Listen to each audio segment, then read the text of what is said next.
Hi, so I just wanted to do a little video showing a training style that works really well for Snow. She's a husky, so fits that stereotype for being quite stubborn.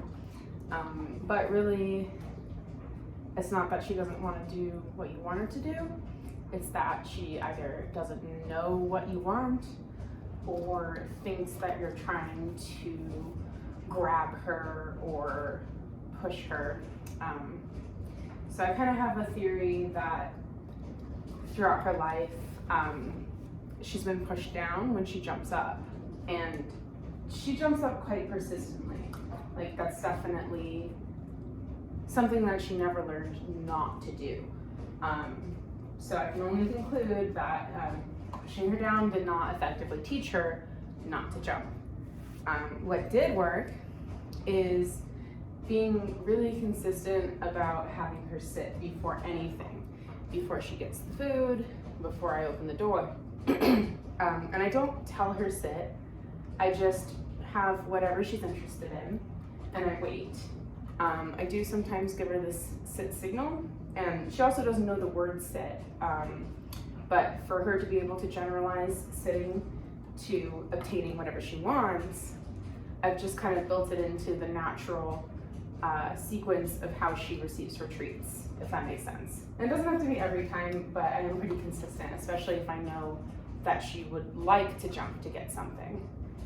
So here she's just doing automatic sits, and I'm rewarding her with her ordinary kibbles. And then we can work on some other stuff.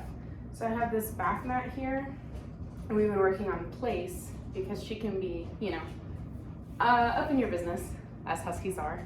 Good girl. And then another one we've been working on is back. It's just her. The signal I'm giving is just kind of moving my hand in a swooshing motion away from myself. And I'm also sometimes saying the word back. But I think both the hand signal and the word work. I just think about, like, what kind of motion am I likely to do to her, like in a day-to-day setting, like if I'm down here on the floor, like setting something up and I don't want her near it, I would probably be likely to give her this signal or say the word back. Excellent, please. Good girl. Come. Okay. Back. Good girl. I am also kind of walking my body into her, but that's not necessarily what I want the end goal to be. I want to be able to either just communicate through the words of my hand signals. I don't necessarily want to be doing this because I think that that can kind of be a bit aversive in some stances, and it might lead to her avoiding me, like when I don't necessarily want her to. So she's offering place and sit here just automatically. We were working on this a lot yesterday. So yeah, that's really nice to see. She's a very smart dog. She's eager to please, but I do think she just kind of avoids doing things when she's not sure about them. So like, she is really well crate trained, but sometimes she doesn't want to go in the crate. Either she doesn't know how long she's going to be in there, or she would rather be with you, so she kind of avoids that. So it would be good to work on crate in the same kind of like relaxed, more natural training, where she's just kind of offering you these behaviors, or you're kind of indicating what you want and then immediately reinforcing. So like, if I wanted her to go in the crate,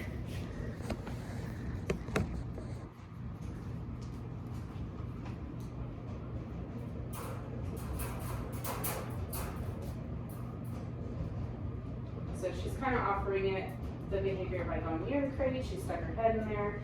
She's not going in. So like, the expectation isn't that clear. So throw some bait in there, but that's kind of more of a bribe. And as you can see, she's privy to that. So what I would try to do is pair the crate with the instruction to go in it, and then immediately release. So that way she knows that nothing bad will happen when she goes in there. This is not something we've worked on before necessarily. I've just been kind of putting her in the crate because usually we're not taking the time in the mornings when we have to go, we're not taking the time to work on that cue. And it's been a handful with the puppies and everything, so I haven't taken a lot of time to train Snow just on these cues. But she picked up place, sit, and back pretty naturalistically, so I feel like whatever she wants to learn or whatever you need her to learn, she'll do that really easily. Oh, there she goes. So I'm just kind of waiting for that behavior to occur naturally. And then if she did go in there, I would have given her the jackpot, but she didn't. She just kind of sniffed it, which is fine for now. We're not really working on that in this moment. Jason, come. Good girl. Oh, good girl. There you go. What's that? Come.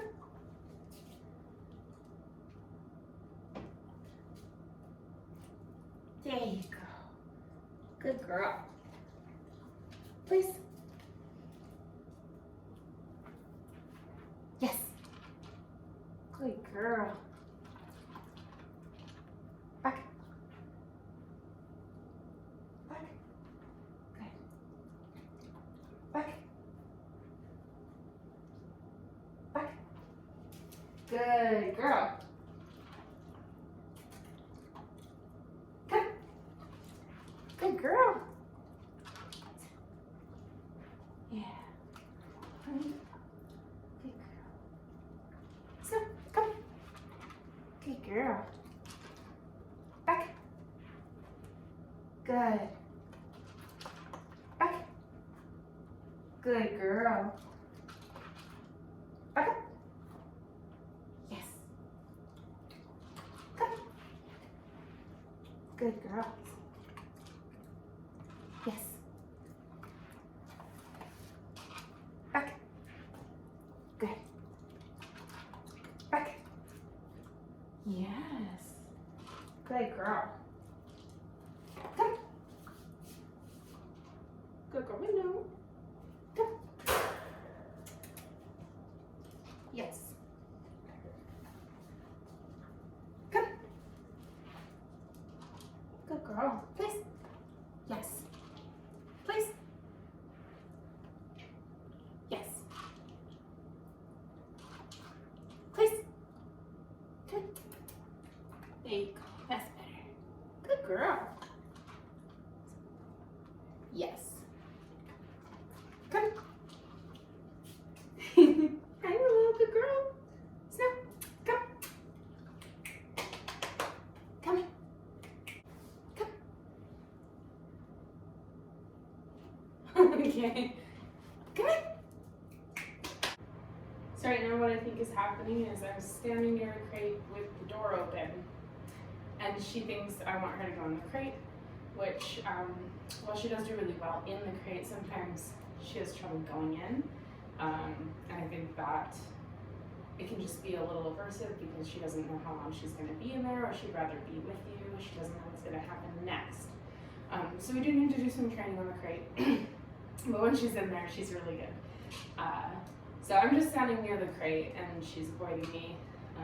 So I see that we need to kind of pair this a little more and keep working on that to kind of mend that relationship. Come here. She's looking at me, she's checking me out. I am giving my other dog some food because she is doing the expected behavior. She's hanging out next to me and kind of acting as a model for Snow. I can make this a little easier on Snow. Like, the instruction is still to come, but I'm gonna make myself small, move away from the crate. Now she came, so I'll give her some reinforcement. And then if I really wanted her to be by the crate, I'm a little closer to the crate, but still be small and relaxed. Like, I'm not going to put her in there, just kind of trying to work on coming over here, really. Good girl, come here. I think she kind of has a history of thinking she's in trouble with the crate, or, you know, her people go and leave all day long when she is in the crate. I feel this is still too hard for her, so I'm just gonna make it a little easier by moving closer. She's a little confused. Hey, come. Good girl. I was trying to, you know, kind of make myself like less intense by going down low, but I saw that she was a little confused by that, so what I tried was making myself more exciting. Good girl. So I jumped up and I patted my legs and sounded excited.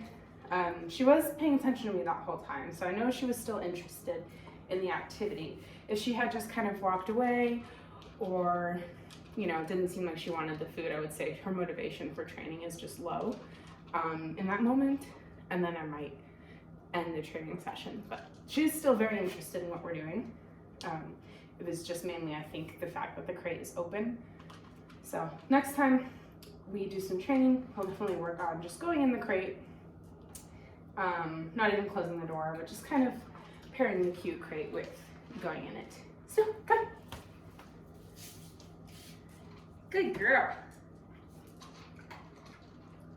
Right, Snow, please. Good girl. She's also really good about like her sit and stays. Good. Try again. If she makes a mistake, I'm just kind of resetting myself and then trying again. Good girl. So in that case, I wanted her to stay right here while I walked away, and she got up. So I walked back to her, gave her the sit cue again, gave her the stay cue again. We tried again. So she made another mistake. Please. That's okay. That might have been more than she was ready for in the moment. So we'll just break it up and go in smaller steps. Stay.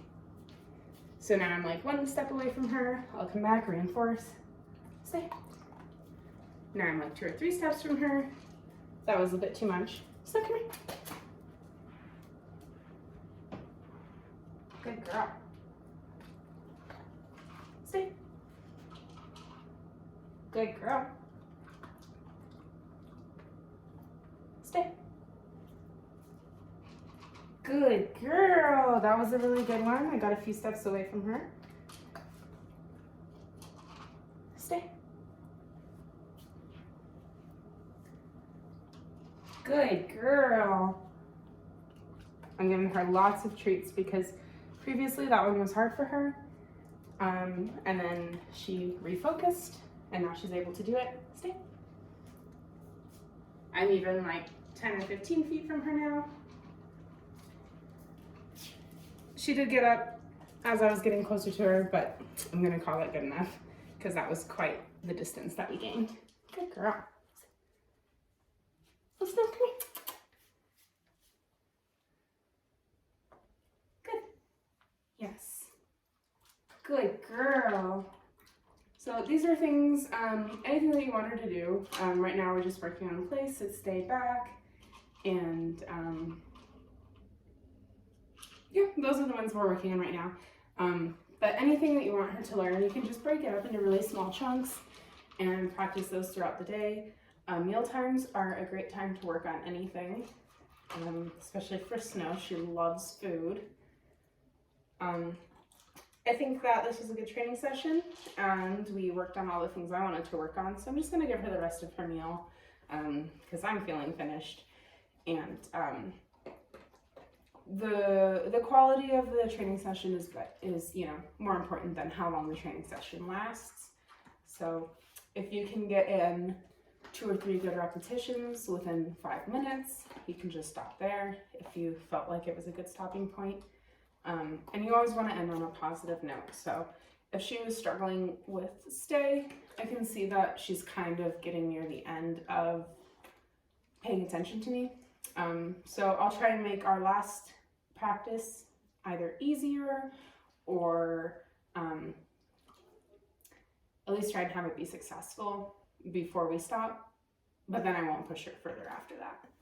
Just for fun, I wanted to also show you the food enrichment activities that I've been giving Snow.